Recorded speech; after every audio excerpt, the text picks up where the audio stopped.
Oke, baik Pak Didi. Oke, Bisa. ya terima kasih Michael. Selamat malam Ibu Bapak sekalian. Apa kabar semuanya? Semoga Ibu Bapak sekalian dalam keadaan sehat-sehat selalu ya. Apalagi ini pandemi semakin ganas. Kita mohon tetap jaga protokol kesehatan, memakai masker, cuci tangan, dan lain sebagainya. Dan tentu kita sangat bersyukur bahwa malam hari ini kita kembali boleh berkumpul ya bersama-sama ya. Sungguh malam hari ini satu momen yang sangat spesial karena malam hari ini episode Gosipin Tionghoa hampir bersamaan dengan hari ulang tahun Institut Teknologi Bandung yang sangat kita banggakan.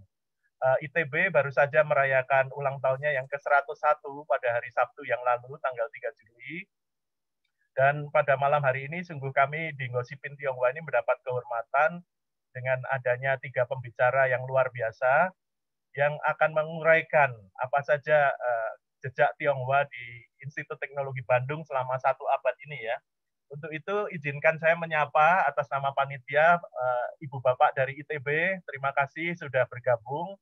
Saya tahu dari para pembicara bahwa undangan juga disampaikan ke rekan-rekan alumni ITB ya. Jadi selamat malam, selamat bergabung bersama kami di Gosipin Tionghoa. Dan malam hari ini topik jejak Tionghoa ini menarik sekali ya, karena nanti akan dipaparkan oleh para pembicara bahwa ternyata sejak ITB berdiri itu sudah ada jejak Tionghoa di sana. Ada hubungan yang sangat dekat ya, walaupun hubungan itu sempat diwarnai dengan riak gelombang pasang surut ya, misalnya peristiwa 63 yang Pak Joko Sudiatmiko mengalami secara langsung misalnya.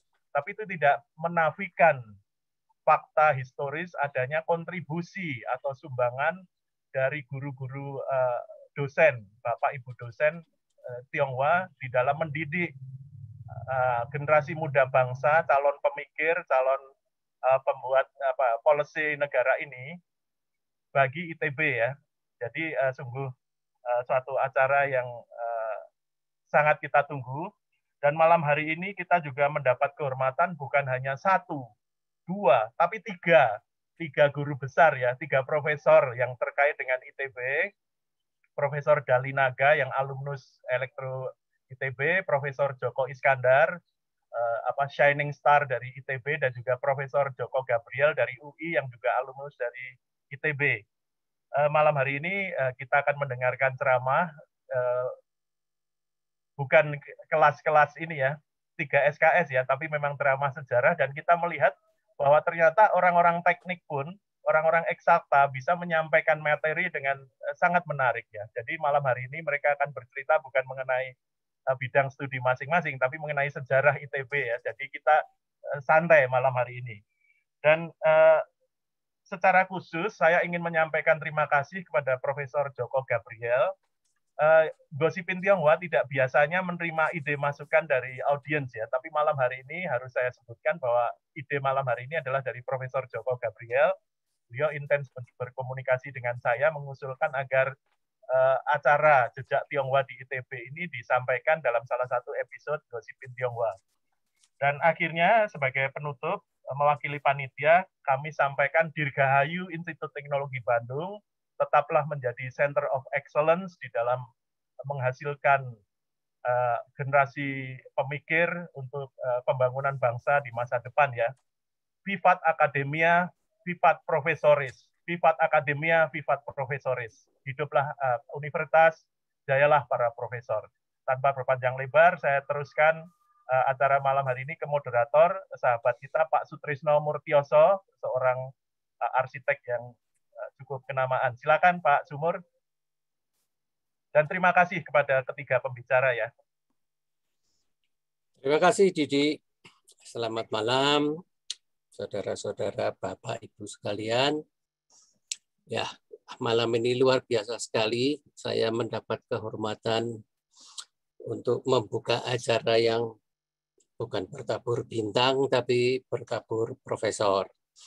Jadi kita tidak usah buang banyak lagi waktu, langsung kita buka saja dengan perkenalan singkat jelas kepada para pembicara yang malam ini. Saya coba untuk share screen untuk membantu saya. Tamu kita yang pertama jelas yang paling senior, Pak Dali Naga. Beliau lahir di Sulawesi Tengah. Jadi ketika guru besar yang hari ini menemani kita ini datang dari 3 tempat yang berbeda-beda. Ini yang paling jauh, Sulawesi Tengah. Beliau, Pak Dali, lulus dari Teknik Elektro ITB, tapi doktornya justru di bidang pendidikan. Kemudian guru besarnya di Universitas Tarumanegara. Dan tempat saya mengabdi juga di situ, saya menjadi berusaha menjadi bayangan Pak Dali dalam beberapa hal saja, karena nggak mungkin semuanya, saya nggak mampu. Beliau juga pernah mendapat jabatan struktural, pertama di Universitas Paperki, yaitu waktu zaman Orde Lama, kemudian berganti namanya menjadi Universitas Respublika, sesudah terjadi sedikit kekacauan menjadi Universitas Trisakti. Kemudian juga di IKIP Jakarta yang sekarang berganti nama menjadi Universitas Negeri Jakarta. Dan jelas di Universitas Tarumanegara karena beliau juga pernah menjabat sebagai rektor di universitas ini. Dan selain itu masih Sekolah Tinggi Agama Buddha Nalanda. Kemudian kegiatan lainnya yang tidak kalah penting adalah beliau salah satu direktur Indonesia Torrey Science Foundation. Dan selain itu juga menjabat sebagai Ketua Pengawas Yayasan Pendidikan dan Pengajaran Papua yang merupakan tempat belajar beliau dulu waktu muda. Karya tulis banyak, jelas, dan bukan hanya buku ilmiah, tetapi ada yang saya tahu, ada buku sejarah berhitung, itu sesuatu yang berharga sekali bahkan sampai sekarang, tetapi juga menulis novel. Saya lupa itu Kamar 213 kalau nggak salah, yang saya baca waktu saya masih SMP kalau nggak salah. Itulah Pak Dali Santun Naga yang sedemikian kompleksnya perhatiannya maupun kegiatannya. Tamu yang kedua, kita coba, adalah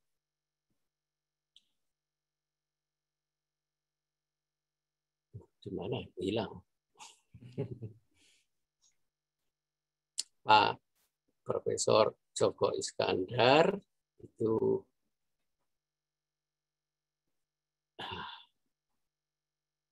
maaf agak grogi juga.